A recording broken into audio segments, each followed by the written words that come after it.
if the iPhone randomly types letters when you are using messaging application, or if it randomly click on the apps, then there are certain things which you can do to fix this issue. Now if this event occurs when you use a lightning cable to charge your iPhone, then make sure that the lightning cable which you are using is genuine.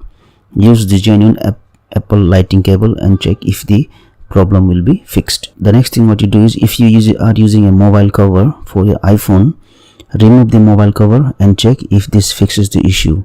Sometimes if you are using the mobile cover which are very small for the iPhone, or if the mobile covers, if they have magnetic features, then this also may interfere with the iPhone. And the other thing what you can do is restart your iPhone.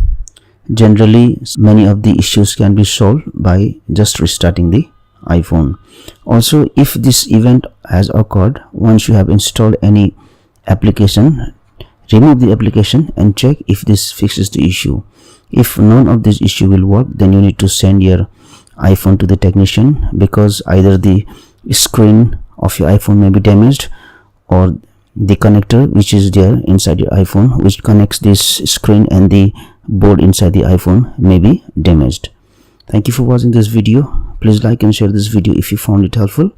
Also click on the subscribe button and hit on the bell icon to get the notification of our latest videos for free.